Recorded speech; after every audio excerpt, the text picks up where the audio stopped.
তরজমা সংক্ষিপ্ত তাফসীর পেশ করা হবে ইনশাআল্লাহ। আউযু বিল্লাহি মিনাশ শাইতানির রাজীম।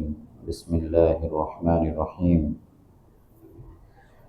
فإن طلقها فلا تحل له من بعد حتى تنكح زوجا غيره فإن طلقها فلا جناح عليهما أن يتراجعا إن ظنا أن يقيما حدود الله وتلك حدود الله يبينها لقوم يعلمون وإذا طلقتم النساء فبلغن أجلهن فأمسكوهن بمعروف أو سرحوهن بمعروف ولا تمسكوهن ضرارا لتعتدوا ومن يفعل ذلك فقد ظلم نفسه ولا تتخذوا آيات الله هزوا واذكروا نعمة الله عليكم وما أنزل عليكم من الكتاب والحكمة يعظكم به واتقوا الله واعلموا أن الله بكل شيء عليم। আল্লাহ তাআলা ইরশাদ করছেন, আর যখন তৃতীয় তালাক দিয়ে দেয় তখন তার জন্য বৈধ নয় যে অন্য কোনো পুরুষ গ্রহণ করার পূর্বে সে তার সাথে পুনরায় বিবাহ বন্ধনে আবদ্ধ হবে। অতঃপর যদি সে দ্বিতীয় স্বামী তাকে তালাক দিয়ে দেয় তাহলে তাদের উভয়ের উপরে পুনরায় নিজেদের কাছে ফিরে আসা, আর যদি আল্লাহ তাআলার বিধানাবলী রক্ষা করতে সক্ষম হয় এমনটা মনে করে তাহলে পুনরায় ফিরে আসতে তাদের কোনো পাপ নেই। আর এটাই আল্লাহ তাআলার বিধানাবলী। তিনি জ্ঞানী সম্প্রদায়ের জন্য বিশদভাবে বর্ণনা করেন।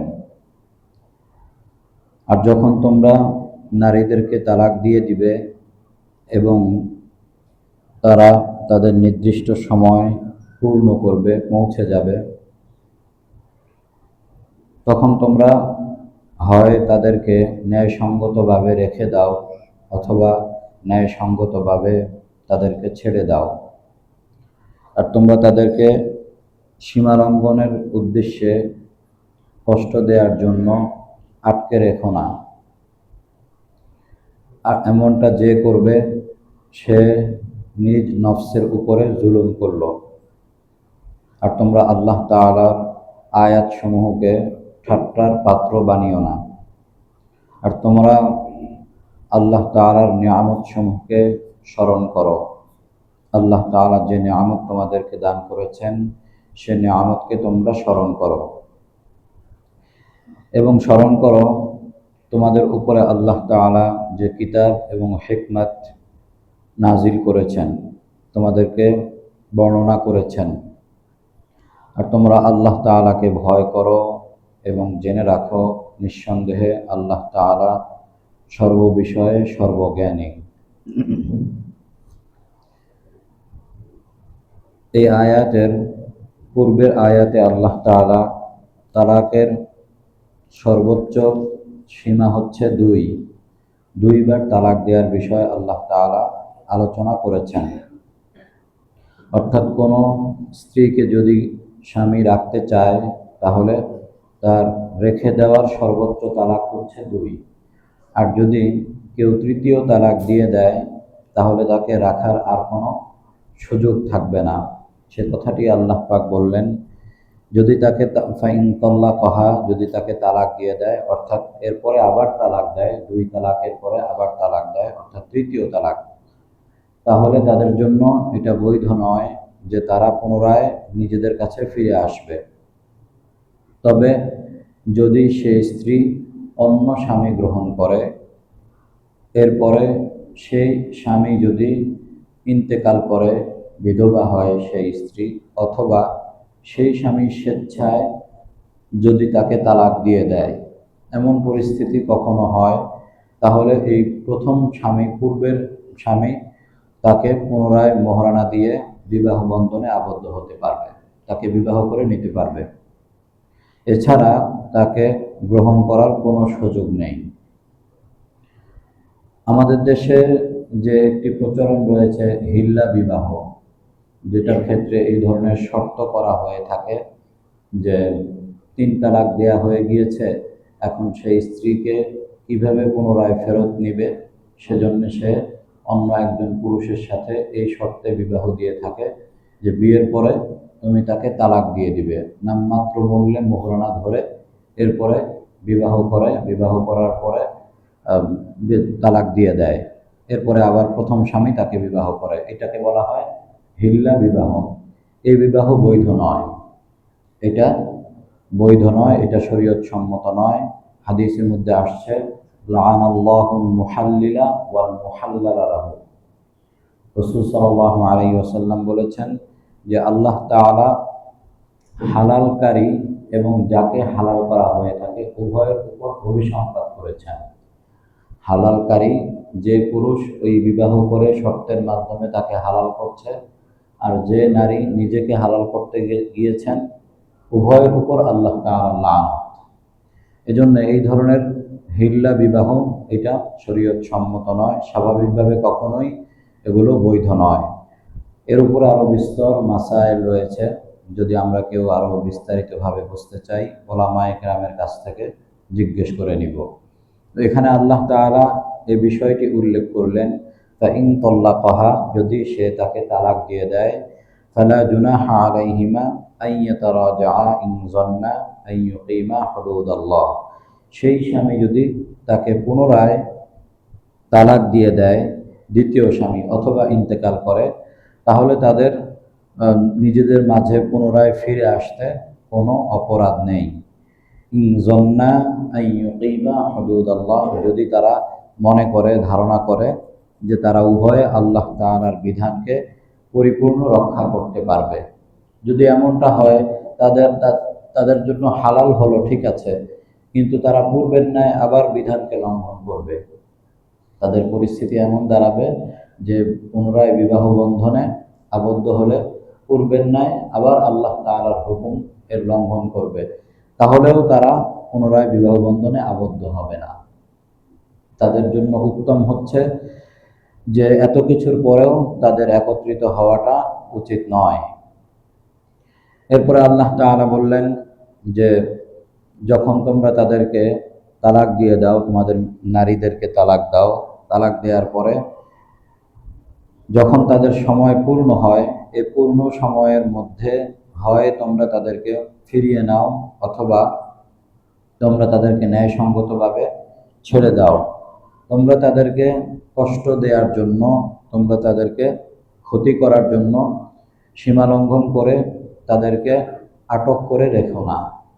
এই বিষয়টি আমরা আলোচনা করেছি যে জাহিলিয়াতের সময়ে তাদের মধ্যে এমনটা ছিল, তারা বিবাহ করার পরে এই ধরনের অনেক নারী এবং দাসীদের সাথে তারা এমনটা করত, অর্থাৎ তাদেরকে ছেড়েও দিত না, আবার তাদেরকে রেখেও দিত না। তালাক দেওয়ার পরে, এক তালাক দেওয়ার পরে যখন সময় শেষ হয়ে আসতো, তখন বলতো যে আমি তোমাকে ফিরিয়ে নিচ্ছি, বা ফিরিয়ে নেওয়ার যে তালাকের জহির ক্ষেত্রে যে মাসাইল রয়েছে, ওই জাতীয় আমল করা বা ওই জাতীয় কোনো কথাবার্তা, ইশারা, ইঙ্গিত করা যার মাধ্যমে স্ত্রী ফিরে আসে, এমনটা করত।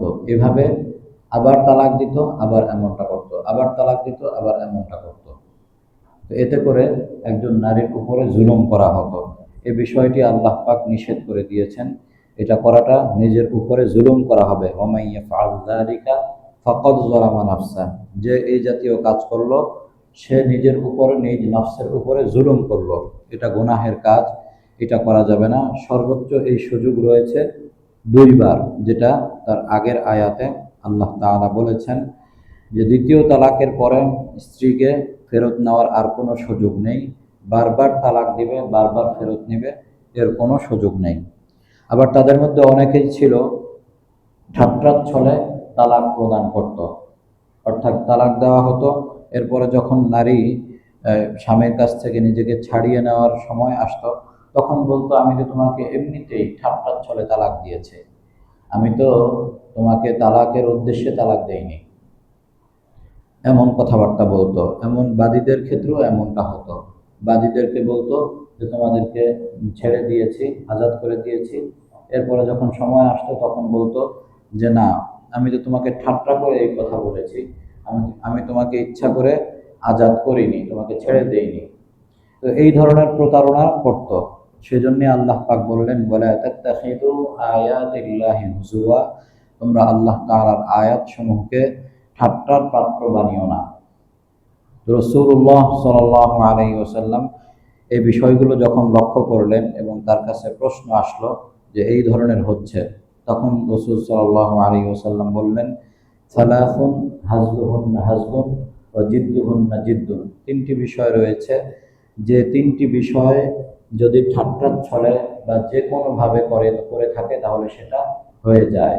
তিনটি বিষয়ের একটি হচ্ছে বিবাহ, আরেকটি হচ্ছে তালাক, আরেকটি হচ্ছে গোলাম আজাদ করা। কেউ যদি ঠাট্টার ছলে বা আনন্দ ফুর্তি অভিনয় যে কোনোভাবে যদি কাউকে বলে থাকে যে তোমাকে তালাক দিয়ে দিলাম, তাহলে তালাক হয়ে যাবে। ইচ্ছায় হোক অনিচ্ছায় থাকুক, তার মধ্যে ঠাট্টা করে হোক, যে কোনোভাবে হোক না কেন, এই তিনটি বিষয় এতটাই গুরুত্বপূর্ণ, রাসূল সাল্লাল্লাহু আলাইহি ওয়াসাল্লাম পৃথকভাবে উল্লেখ করেছেন। অনেকেই এই ধরনের বিষয়গুলো নিয়ে মশকরা করে বা এগুলো নিয়ে তারা ঠাট্টা বিদ্রুপ করে থাকে নিজেদের মধ্যে। তো কখন তাদের মধ্যে তালাক হয়ে গিয়েছে তারা নিজেরাই জানে না। এই জন্যে এই জাতীয় শব্দ কখনো মুখে আনাই উচিত নয়। আমাদের ওলামায়ে কেরাম আমাদেরকে যখন আমাদের ওস্তাদরা এই জাতীয় মাসআলাগুলো পড়িয়েছেন তখন এই কথাটি বারবার বলেছেন যে সাংসারিক জীবনে কখনো তালাক শব্দ বা তালাক শব্দের আশেপাশে যে জাতীয় শব্দ রয়েছে এই জাতীয় শব্দের কাছেই না যাওয়া। যেমন আমরা একজন ব্যক্তিকে গালি দেওয়াটাকে বড় অপরাধ মনে করি, যে একজন ব্যক্তিকে আমি যত ঝগড়া করি না কেন তাকে আমি গালমন্দ করতে পারবো না, কারণ তাকে যদি আমি গালি দিয়ে দেই তাহলে সে আমার উপরে চড়াও হবে, এটা মনে করি, এটাকে একটা বড় অপরাধ মনে করি। ঠিক তদ্রুপ তালাকের বিষয়টিও এমন গালির মতো মনে করতে হবে। তার ধারে কাছে, ওই শব্দের ধারে কাছে যাওয়া যাবে না। এমনকি তালাকের গল্প করা উচিত নয় স্ত্রীর সাথে। কোনো তালাকের গল্প, অন্য ব্যক্তির তালাকের সম্পর্কীয় গল্প স্ত্রীর সাথে করা উচিত নয়। অর্থাৎ এটা এতটাই স্পর্শকাতর যে এর থেকে এক সময় দূরে থাকতে হবে। এই জন্য রাসূলুল্লাহ সাল্লাল্লাহু আলাইহি ওয়াসাল্লাম বলেন যে ঠাট্টার ছলে বলুক আর যেভাবেই বলুক তালাক হয়ে যাবে। আর আল্লাহ তাআলা সে কথাটিই বললেন যে আল্লাহ তাআলার আয়াত নিয়ে, আল্লাহ তাআলার বিধানাবলী নিয়ে তোমরা ঠাট্টা করো না, ঠাট্টার পাত্র বানিও না। ওয়াযকুরু নি'মাতাল্লাহি আলাইকুম ওয়া মা আনজালা আলাইকুম মিনাল কিতাবি ওয়াল হিকমাতি ইয়া'iযুকুম বিহি, আল্লাহ তাআলা তোমাদের উপরে যে নিয়ামত দান করেছেন এই সকল নিয়ামতগুলোকে স্মরণ করো, কিতাব এবং হিকমত এইগুলোর যে বিধানাবলী রয়েছে সেগুলো আঁকড়ে ধরো। আর তোমরা আল্লাহ তাআলাকে ভয় করো, জেনে রাখো নিঃসন্দেহে আল্লাহ তাআলা সকল বিষয়ে সর্ববিষয়ে জ্ঞান রাখেন। আল্লাহ পাক আমাদের সকলকে কুরআনের উপর আমল করা তৌফিক দান করেন। আল্লাহুম্মা আমিন।